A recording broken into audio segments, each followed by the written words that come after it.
Hey everyone, we've just hit the midpoint of the game and picked up an advanced class for Shepard, so I think this is a good opportunity for me to describe how I've been spending her talent points and the talent points of her teammates. If you are using my Let's Play videos as a walkthrough, I'm hoping this will provide some useful advice on character creation. If nothing else, it should at least provide some insight. As you've no doubt noticed, I rely heavily on both Sabotage and Overload, so it's no surprise that I've mastered both of them.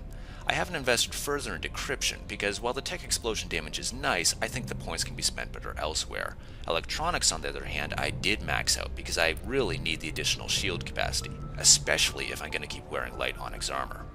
My investment in Decryption and Electronics also allows me to open any locked object in the game.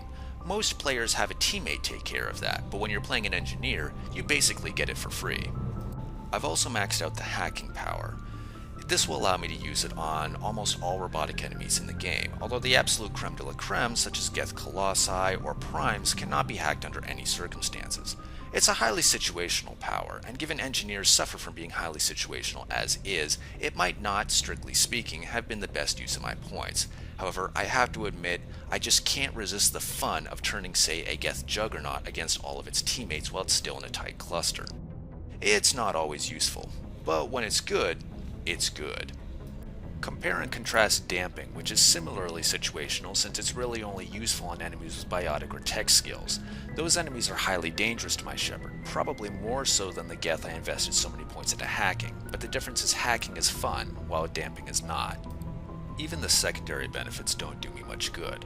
Although I do tend to use a lot of Overload and Sabotage, I don't think I get much use out of the increased radius. Enemies just aren't close enough together that I'd be able to catch more than one or maybe two at a time.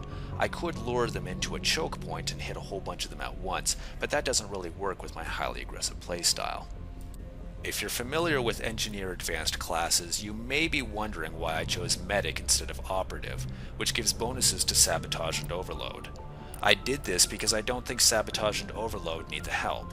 When fighting enemies that rely on their equipment, such as humans, robots, and most others in the game, they're highly effective at disabling the target. However, they're not effective against physical brawlers, such as Krogan. You may have seen that whenever I fight Krogan, I do so extremely cautiously. You haven't seen all the deleted footage where they easily killed me, because their attacks ignore shields and I'm wearing the worst armor in the game. Thus, my choice of Medic isn't so much about focusing my strengths as it is shoring up my weaknesses. Specifically, I'm aiming for two things: Neural Shock, which disables biological enemies, and increased Metagel healing. The latter is more important for my Shepard than it would be for most, because engineers don't get access to automatic healing, and I'm not using medical interfaces on her armor. This makes Metagel her only source of healing, and as Shepard's max HP increases with her level, I found each dose of Metagel to be proportionately less effective than the last. Now, I don't technically need Medic for Neural Shock and increased healing, as I can get them by investing in First Aid and Medicine. However, Medic gives enough bonuses to both that I can effectively get the value of two skills while only spending talent points on one. After investing a bit in said medical skills, I'm left with 6 talent points. Now, you've probably noticed I haven't invested much into the more straightforward combat skills: pistols, basic armor, and Spectre training.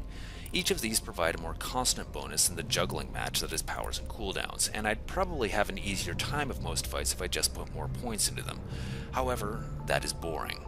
This is a Let's Play, and moreover an Engineer Let's Play, so I assume you want to watch more varied, visually interesting, and power-based gameplay, which I like to think I've delivered. Nonetheless, I have recently found Shepard becoming such a glass cannon that I must concede these 6 points to basic survivability. Specifically, I will invest 3 points in pistols to unlock basic armor, and will invest 3 points in basic armor to unlock shield boost. Hopefully, my investment in Shepard's shields means that this will be enough for the next few levels at least.